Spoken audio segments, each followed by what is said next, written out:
আসসালামু আলাইকুম, আপনারা দেখছেন সিবিএন টিভি ইউএসএ সংবাদ বুলেটিন। সাথে আছি আমি সারিকা মৌসুমী। শুরুতেই এসেনশিয়াল হোম কেয়ার সংবাদ শিরোনাম। যুক্তরাষ্ট্রে থাকার অধিকার হারালেন 50,000 অভিবাসী। ইরানে নতুন হামলায় যুক্তরাষ্ট্রের সমর্থনের আশা ইসরায়েলের। ইউক্রেনকে আরও অস্ত্র সহায়তার ঘোষণা ট্রাম্পের। ট্রাম্পের জন্য হুমকি হয়ে উঠতে পারে মাস্কের আমেরিকা পার্টি। এবং কটাক্ষ করলেও মামদানির মেয়র হওয়ার সম্ভাবনা স্বীকার করলেন ট্রাম্প। শুনছিলেন এসেনশিয়াল হোম কেয়ার সংবাদ শিরোনাম। এবারে বিস্তারিত। যুক্তরাষ্ট্রের প্রেসিডেন্ট ডোনাল্ড ট্রাম্প প্রশাসন হন্ডুরাস ও নিকারাগুয়ে থেকে আসা প্রায় 50,000 অভিবাসীর অস্থায়ী সুরক্ষা বাতিল করেছে। 1998 সালের হ্যারিকেন মিচের পর এই সুবিধা পেয়েছিল তারা। হোমল্যান্ড সিকিউরিটি বিভাগের মতে এখন ওই দেশগুলোর পরিস্থিতি উন্নত হয় তাদের নিজ দেশে ফেরত পাঠানো সম্ভব। তবে অভিবাসন কর্মীরা সিদ্ধান্তটিকে নির্দয় ও রাজনৈতিক উদ্দেশ্য প্রণোদিত বলে অভিহিত করেছেন। এই বাতিলের সিদ্ধান্তের ফলে আগামী 2 মাসের মধ্যে এসব অভিবাসী যুক্তরাষ্ট্র থেকে বিতাড়নের মুখে পড়তে পারেন। এর আগে হাইতি, ভেনেজুয়েলা ও ইউক্রেনের বাসিন্দাদেরও এই অধিকার বাতিল করেছে ট্রাম্প প্রশাসন। হন্ডুরাস সরকারের এক প্রতিনিধি বলেন, এটি ট্রাম্পের সমর্থকদের খুশি করতে নেওয়া পদক্ষেপ। বিষয়টি নিয়ে আদালতে চ্যালেঞ্জ আসার সম্ভাবনাও রয়েছে। ইরান পারমাণবিক কর্মসূচি পুনরায় শুরু করলে যুক্তরাষ্ট্র ইসরায়েলের সম্ভাব্য হামলায় সমর্থন দিবে, এমনটাই আশা করছেন তেল আবিব।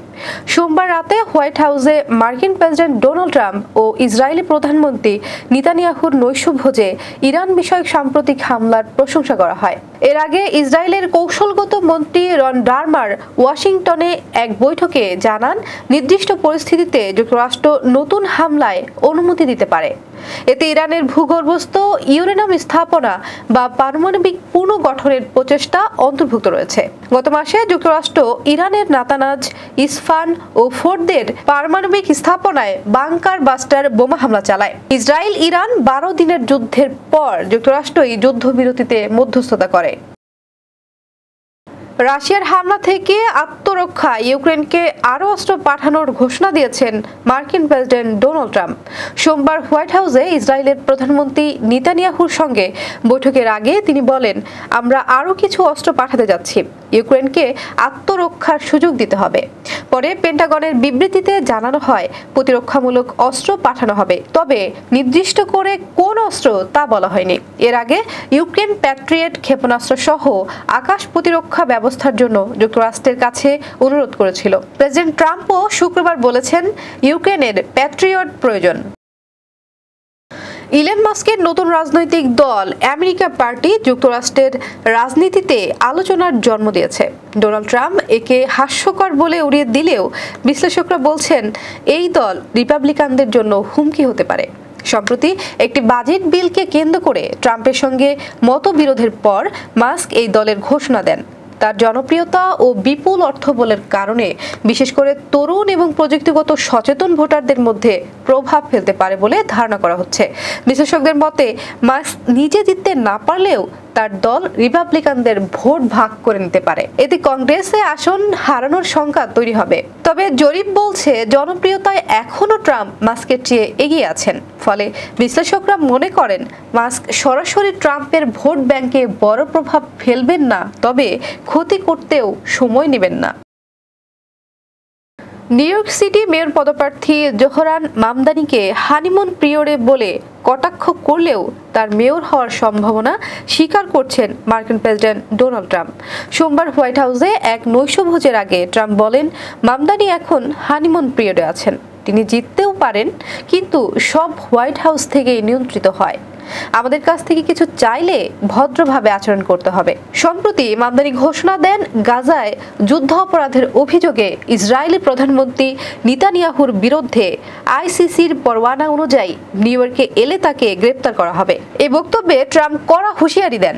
নেতানিয়াহু এ প্রসঙ্গে বলেন, এটা হাস্যকর এবং গুরুত্বহীন। তিনি সেপ্টেম্বরে নিউ ইয়র্ক সফরের ইঙ্গিতও দিয়েছেন। এবার কর্ণফুলী ইনকাম ট্যাক্স সংবাদ শিরোনাম। যুক্তরাষ্ট্রের শুল্ক আরোপের বিষয়টি পুনর্বিবেচনার সুযোগ আছে বললেন অর্থ উপদেষ্টা। যুক্তরাষ্ট্র সহ 8 দেশে শুরু হচ্ছে ইসির ভোটার নিবন্ধন কার্যক্রম। নিউ ইয়র্কে মেলোডি অব ইন্ডিপেন্ডেন্স শিরোনামে 3 দিনের জমকালো আর্ট ক্যাম্প। চট্টগ্রামে বাংলাদেশ হেলথ অ্যাসিস্ট্যান্ট অ্যাসোসিয়েশনের অবস্থান কর্মসূচি এবং চট্টগ্রামে বহুতল ভবনে আগুন 1 ঘন্টার প্রচেষ্টায় নিয়ন্ত্রণে। আবার স্বাগতম সিবিএন টিভি ইউএসএ সংবাদ বুলেটিনে। শুনছিলেন কর্ণফুলী ইনকাম ট্যাক্স সংবাদ শিরোনাম, এবারে বিস্তারিত। বাংলাদেশের উপর যুক্তরাষ্ট্রের 35% শুল্ক আরোপের বিষয়টি পুনর্বিবেচনার সুযোগ রয়েছে বলে মন্তব্য করছেন অর্থ উপদেষ্টা ডক্টর সালেউদ্দিন আহমেদ। মঙ্গলবার সচিবালয়ে সরকারি ক্রয় সংক্রান্ত উপদেষ্টা পরিষদের সভা শেষে একথা বলেন তিনি বলেন, এই বিষয়ে বুধবার বাণিজ্য উপদেষ্টার সঙ্গে যুক্তরাষ্ট্রের ইউএসটিআর যে বৈঠক হবে সেখানে শুল্ক আরোপের বিষয়টি নিয়ে আলোচনা হবে। অর্থ উপদেষ্টা বলেন, যুক্তরাষ্ট্র সরকারের সঙ্গে সরাসরি এই আলোচনায় শুল্ক নতুন করে কমে আসতে পারে। যুক্তরাষ্ট্রের সঙ্গে বাংলাদেশের বাণিজ্য ঘাটতি মাত্র $5 বিলিয়ন। সেখানে এত শুল্ক দেওয়ার যৌক্তিকতা নেই বলে মনে করেন অর্থ উপদেষ্টা। যুক্তরাষ্ট্র, তুরস্ক, মিশর, ফ্রান্স সহ 8 দেশে ভোটার নিবন্ধন ও জাতীয় পরিচয়পত্র প্রদানের কার্যক্রম শুরুর উদ্যোগ নিয়েছে নির্বাচন কমিশন ইসি। অন্য 4টি দেশ হল দক্ষিণ আফ্রিকা, মালদ্বীপ, জর্ডান ও ওমান। সম্প্রতি এসব দেশে ভোটার নিবন্ধন ও জাতীয় পরিচয়পত্র প্রদানের কার্যক্রম শুরুর লক্ষ্যে সম্মতি প্রদানের জন্য পররাষ্ট্র মন্ত্রণালয়ে চিঠি দিয়েছে নির্বাচন কমিশন। চিঠিতে বলা হয়েছে, এই দেশগুলোতে ভোটার নিবন্ধন কার্যক্রম শুরুর সকল প্রস্তুতি নির্বাচন কমিশন সচিবালয়ে রয়েছে। এ বিষয়ে জানতে চাইলে ইসির জাতীয় পরিচয় নিবন্ধন অনুবিভাগের মহাপরিচালক এএসএম হুমায়ুন কবির বলেন, 8 দেশের ভোটার নিবন্ধন ও জাতীয় পরিচয়পত্র প্রদান কার্যক্রম শুরু করার জন্য আমাদের প্রস্তুতি থাকায় পররাষ্ট্র মন্ত্রণালয়ে চিঠি দিয়েছি। এ বিষয়ে ইতিমধ্যে কাজ শুরু হয়েছে। আশা করি শিগগিরই পররাষ্ট্র মন্ত্রণালয়ে জবাব পাব। যুক্তরাষ্ট্রের নিউ ইয়র্কে বাংলাদেশি আমেরিকান আর্টিস্ট ফোরামের আয়োজনে অনুষ্ঠিত হয়েছে 3 দিনের এক বর্ণিল আর্ট ক্যাম্প। 11তম এই আয়োজনের প্রতিপাদ্য ছিল মেলোডি অব ইন্ডিপেন্ডেন্স। যুক্তরাষ্ট্রের স্বাধীনতা দিবস উপলক্ষে আয়োজিত এই ক্যাম্পে শিল্পীরা তুলির আঁচড়ে ফুটিয়ে তোলেন স্বাধীনতা, প্রতিবাদ, মাতৃভূমির প্রতি ভালোবাসা, শান্তির আকাঙ্ক্ষা সহ নানা বৈচিত্র্যপূর্ণ বিষয়।